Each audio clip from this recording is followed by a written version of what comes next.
This is just an ordinary day for most of us frontliners assigned here in Naval Biliran Isolation Facility.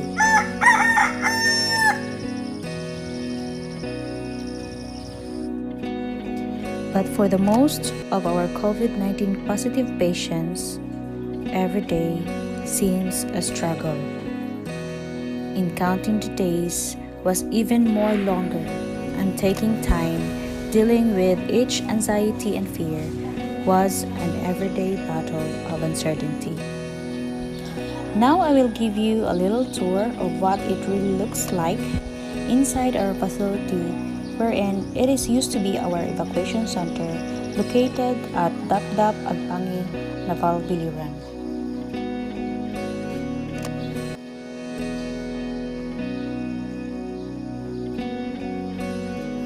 And as a reminder, the following scene is taken with permission, heartfelt gratitude, and respect to our COVID-19 fighters, which is covered for the intention to share and spread awareness based on real-life situation that might serve as an inspiration. With my partner Nars Adel, the nurses on duty at your service, who got a chance to deal with the 12 patients admitted during our turn. We had an opportunity trying to listen, care, and address all the concerns the best we can. Here, I have known one of our patients named Johnson, not his real name, who willingly share his story with a touch of a lesson and inspiration. Kailan mo nalaman na positive ka sa COVID-19? I found out that I was positive for COVID-19 last April 21. It was Wednesday. I was in the isolation facility that time. Then a staff from the office called me telling me that I was positive of the virus. So among the four of us, but actually we were five that time. The other one was just in a different facility. So among the five of us, I was the only one who had been infected with the virus. From the moment mom told me that I was positive, I was really scared, not only for myself, but especially for my mother and my younger brothers. I have four younger brothers, and the three of them are very young. So for them to be in this isolation facility is, I think it would be a very traumatizing event for them, because they don't have enough knowledge of what's going on, and to be outside the comfort of our house is very traumatizing itself. So how much more if they are in a facility in which all their actions are limited. Knowing that I am positive would mean stretching the number of days in which ang distant myself from my family and the people that I love. It was very hard time for me. So, paano, saan, or kanino mo kaya nakuha ito? Oh yes, it was April 14. It was Wednesday So at that time we were at the office, the office in which we were actually service provider for this certain government agency in which we were tasked to create a cafe table book. So at that time we were polishing the magazine, we were finalizing the layout, our articles, we were editing everything. Like, it was soon to be perfect na. Then we were working inside the office of the person who infected us. So we were working inside his office, and that time he did not wear mask or face shield or anything. And we were there for like several hours, and we stayed inside the facility for the whole day. The next day, I also went back to the office because there were minor adjustments, so we have to fix everything because it was also the deadline of the submission of the magazine, the coffee table book. So I think I got the virus from that office and from that person. One thing that I've learned while in this facility is to never lose hope, because this is just a challenge that will test your faith, your patience, your creativity, of course, because during those times, I would sleep, I would spend several hours just lying down in bed, and I think that while I'm doing so, my creativity is draining. So, but for me to cope up, I read, I watch movies, and I do something, make use of my time to be productive. Like I write, Wow, I read. that's nice. So far, my experience is it's okay because I'm surrounded by people who cared about me, and they are very welcoming. Yes, they are very welcoming people, the people here inside the facility. And I'm also glad that even though kanang, I'm not glad that my family got positive, but I'm happy to see them. I'm happy to see them healthy, even though they have the virus. And I'm happy that they are still healthy, and I could see And my they are brothers with you playing. now. Yes, but we're in a different room. So, paano ba dapat hinaharap ang ganitong sitwasyon or kondisyon?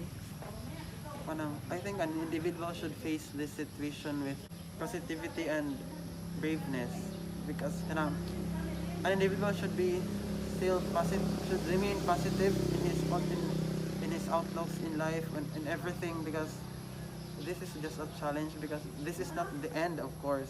This is just a challenge. One step to heal, to recover is I think would be to not discriminate, because discriminating the ones who got sick and not discriminating the ones who survived, and especially the families who have affected families, because discriminating is in hard times like this would create a great impact in one's psychosocial self, and it would to discriminate would be degrading someone and disvaluing what he or she had been through. So humuhugot ako ng lakas, of course, sa akong family, kay God, o to everyone who loved and care for me. Okay.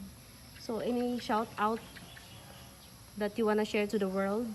Or something you wanna inspire, like a simple message for everybody? So, as a COVID-19 patient, I think virus is just a virus. It does not define an individual. So what's important is to maintain a positive outlook in life and be grateful. Everything has a reason, and we should face all challenges with confidence, hostility, and perseverance. So, grab this opportunity to thank someone or anyone I would in this in your journey here in the isolation.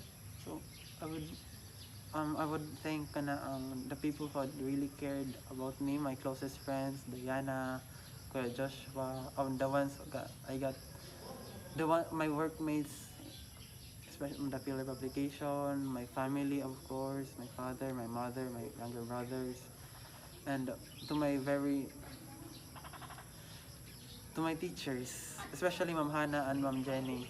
And of course the frontliners, because they have been very accommodating since the moment we got here, and I really like how they would teach us that we are family, and that they really care for us, and they would always bring smile to us, and I would thank them for because the moment they would check on us, it is like they're family, and they are not just medical workers, they're also family, and they are treating us like family, like we are related to them. The nurses who had been with us did not show any sign of them discriminating us. They are very welcoming, and we are very happy to have them. So I would like to grab this opportunity to thank Ma'am Adelfa and Ma'am Rachel for really taking good care of us and really caring for us. So I would like to thank the JLG family for really taking good care of us and really providing our needs, especially during these trying times. Nag-mention ka sa ako nga imong father na suko? That I think he was not angry of me, but he was angry that I got the virus.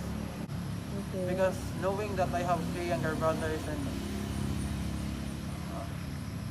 and their health will be compromised, and luckily they're okay. So far, ikaw na siguro ang may pinakadaghan o close contact na within the family nga nag-positive yun.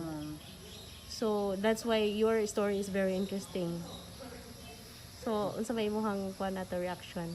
Kanang, actually ma'am, kanang when the moment nga I've heard from sir na my family was, all my family members was At home. got positive,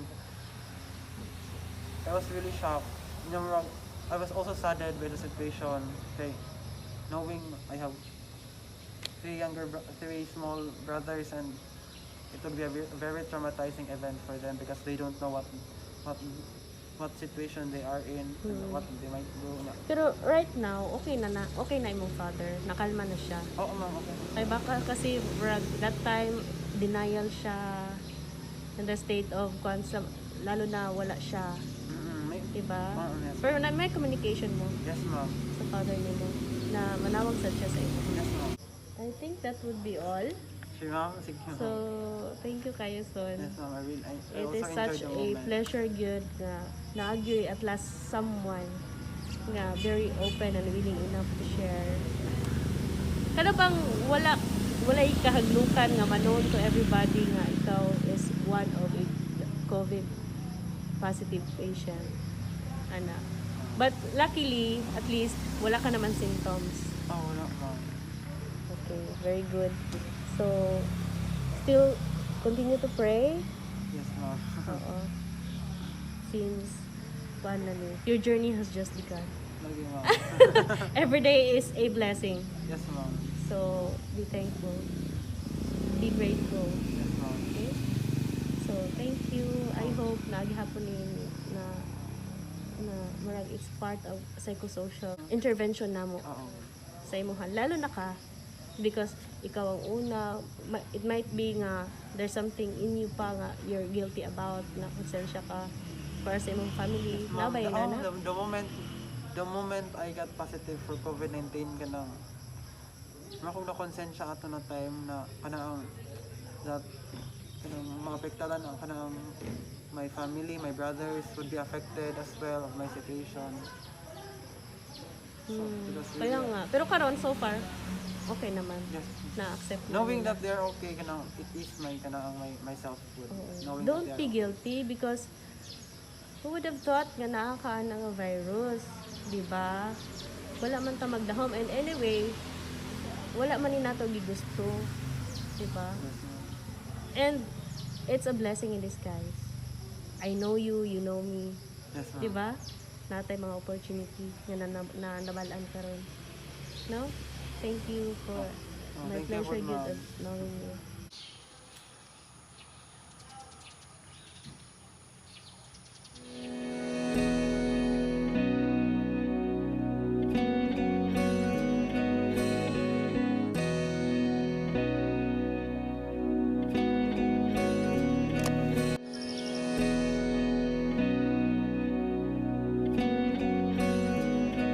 Ako si Licio.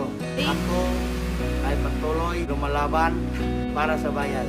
Laban lang sa COVID-19. Ako si Junjun. Ako ay patuloy na lumalaban para sa lahat. Laban lang! Ako, si Adelfa. Ako, si Richelle. Kami ay patuloy na lumalaban para sa bayan.